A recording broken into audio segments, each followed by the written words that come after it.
За тийм энэ бол BTS-ийн дуу байгаа. Би 2023 оноос эхлээд BTS самтлагийг сонирхоод, судлаад, тэгээд бүр дуртай болоод дурлсан.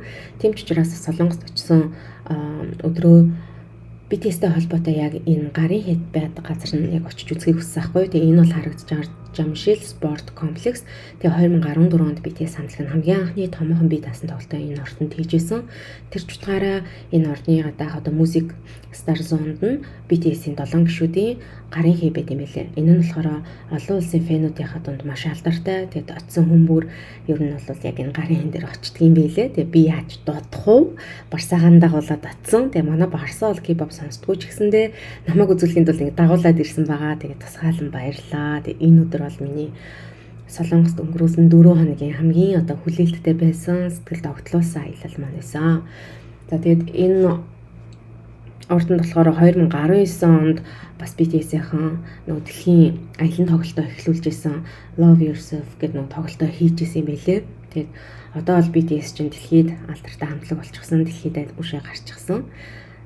Тийм болохоор яг тэр ч утгаараа яг энэ ордон дээр ирж үзмээр исэн. Тэгээд дээрэс нь бас BTS-ийн хийдэг нэвтрүүлгүүд дээр ер нь ярьжсэн зүйл нь яг энэ ордон бол өөртөө сэтгэлд бол айгүй мартагдахгүй тийм ордон гэж ярьжсэн. Тэгээд одоо яг энэ BTS-ийн өөрсдөө энэ нэвтрүүлэгт ороод яг энэ ордны урд ирээд авахулсан зургнууд нь байна.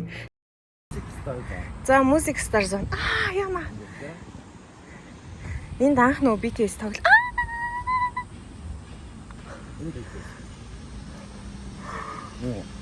Энэ BTS. Oh my god. Энийхэн гар гэж яаж мэдв? Одоо би зүгээр гараа тавиал мэдчихээ заяа гэж. Энэ 90-ийн гэхдээ бичдэг юм уу дээр нь? Одоо тэг хийний гараа гэж би мэдхий. Энэ аюугийн гар шүү. Тэяныхаа. Аюу. Оо энэ хараа тэяны гар штэ.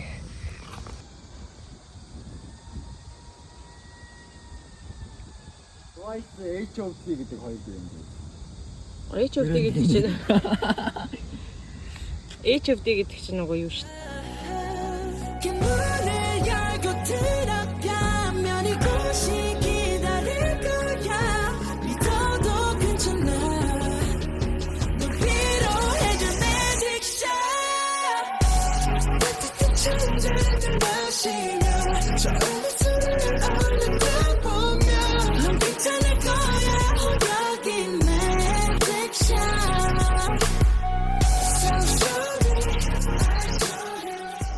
Одоо бидний дараагийн явах газар бол BTS 2013 онд дебют хийхээс өмнө ч дараа нь ч одоо яг бэлтгэл хийж ажиллаж байсан. Одоо Big Hit Entertainment-ийн хуучин байр.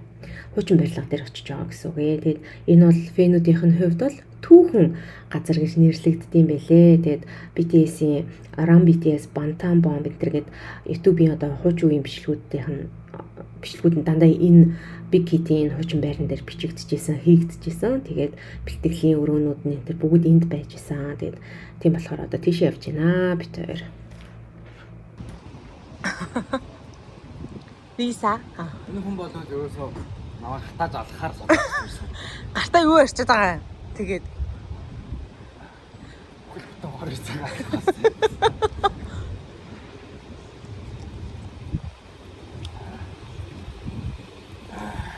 За одоо кофе эндээс. Одоо байж байгаа дуусах юм. Тэр гоо ам сангаад. Кофе уучмаар шууд хоол ахдаг.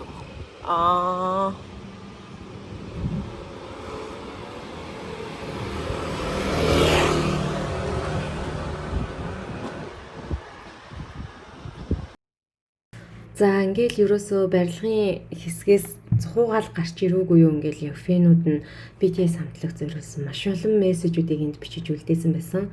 Хүн болгон ирсэн хүн болгон ер нь энд ирснээ ингээд үлдээд юм бэлээ бичиж. Тэгээд айгүй тийм нэг гоё санагдсан. Тэгээ энэ барилгын ч гэсэн яг энэ чигээр нь хадгалж байгаа. Гэтэ одоо бол энэ барилга нь зүгээр энгийн нэг офисоор ашиглагддсан байлээ. Гэхдээ одоо ингээд фэнүүд нь ирж гарын үсэг гэдэг сэтгэлийн үгээ бичээд ирж зураг авахулт юм байлээ. Тэгээ намайг ингээд яг энэ өдөр ингээд очиход л Европын хэд хэдэн одоо хүмүүс ирж зураг авахулаад Индонез, Филиппиуд ч ирж зураг авахулаад айгүй тийм алдартай юм байлээ. Тэгээд бас энэ дэрсэндээ талархсан, гоё санагдсан. Тэгээ ингээ одоо харж байгаачлаа бүр ингээд шат матад бүх бичиж болох бүх газарт нь бичсэн байлээ үгсүүдийг. Тэгээд явтаа би яаж дутах вэ бас тий нэрээ бичээд үлдээсэн байгаа. Тэгээ бас зураг авах болсон. Гэхдээ энд ингээд яг энэ л байшингаас тэдний бүх зүйл эхлэлтэй гэхээр бас гоё. Яг амжилтынх нь одоо бүхий л эхлэн энд тавигдсан гэхээр бас гоё санагцсан. Тэгээд одоо хүртэл ингээд байж байгаа нь бас их гоё санагцсан. Тэгээд BTS-ийн ч гэсэн өөртөө хаяа энэ дээр ирж зүгээр одоо яг ингээд бууж муучгүй ч гэсэн энүүгээр ингээд явах дуртай гэд ярьж ирсэн шүү. Тийм болохоор нь бас ирсэн чинь яг гоё санагцсан. За ингээд BTS-ийн хуучин Big Hit Entertainment-ийн ингээд бичлэгийг хийж ин да. Энд ингээд гадаад фэнүүд нэрээ зураг авахлаа. Вау. Ах нарынхаа амьдарч ирсэн дотор байран дээр. Энэ бол та антипин. Сток. Дотор байрныхан гадаа ирсэн. Ийм пен байвал би бол яах юм бэ? Юу гэж бичиж байгаа юм бэ? Нэрээ бичтий. Хүмүүс нөгөө энэ хамтынхаа юм бичдэг би үүдэн юм биччих. Энд ирсэн гэдгийг биччих. Оо, дүүдүү нэрээ биччихлээ ямар ч гэсэн энд. BTS би энд ирсэн шүү. Араа жин нэрээ.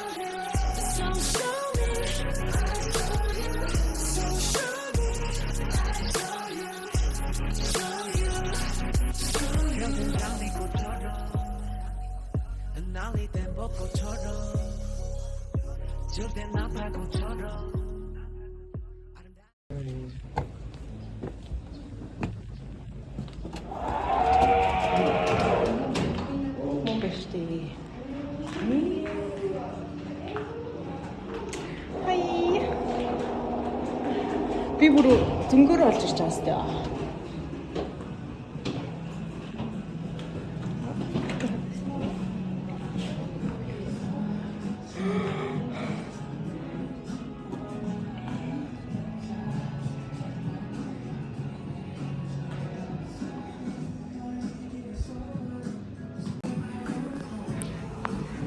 Ой, барса. Барс болт.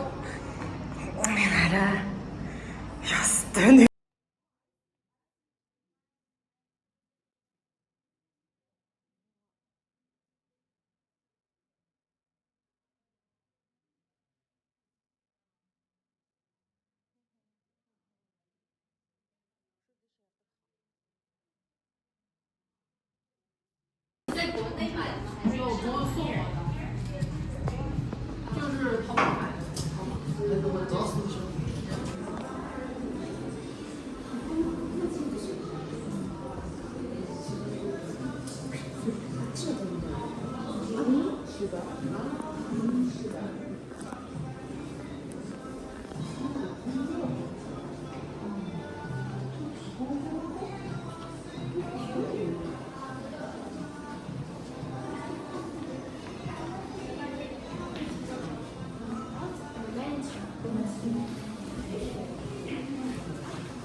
Тэр ч юм уу жаагцаа амьдэрдэг байсан юм шиг.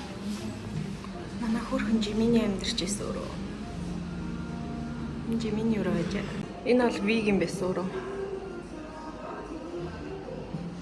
Ви. Винд ингээ амьдардаг байж тэ. Энэ бол ингээ шүүгагийн өрөө. Шүүгагийн өрөө байсан байна. Ингээ барсаа сууж байна.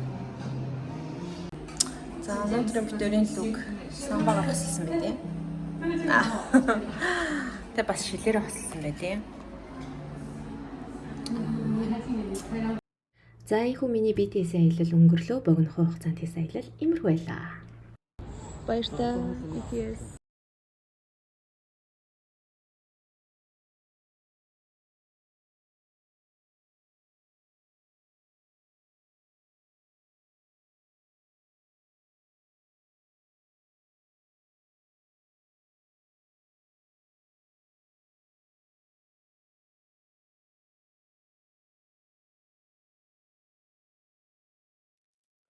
За энэ болохоор BTS хамтлагийн ахлагч RM-ийн одоо энэ 9 сарын Harper Bazaar-ыг чимсэн яг энэ шинэ дугаараагаа тэг би яг энэ сэтгүүлээ бодон авсан байхгүй юу.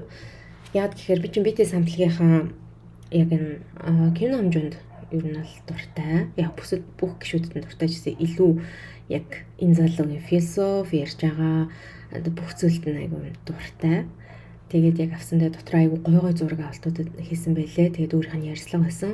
Тэгээд яг солонгос хэл дээр ч гэсэндээ би ингээд Google Translate ашиглаж чамаагүй уншина гэсэн итгэл зүтгэлээр авсан юм аа. Тэгээд ер нь цаашдаа би яагаад BTS-д дуртай болсон, яаж эхэлсэн гэдэг тийм тусдаа бичлэг хий гэж бодож байгаа. Тэгээ надад байгаа BTS-ийн цомог, BTS-тэй холбогдолтой юу байна тэрийг дэлгэж, нээж үзүүлэе гэж шийдсэн байгаа. Тэгээд энэ өнөөдрийн минь яг энэ BTS-ийн мөрөөр алхсан энэ хитгэн газруудын минь аялалтай одоо үзэж сонирхсон хүмүүстээ баярлалаа. Тэгээд мартагдчихгүй өдөр байсан. Тэгээд эндээ ингээд мартагдчихгүй өдөр хадгалъя.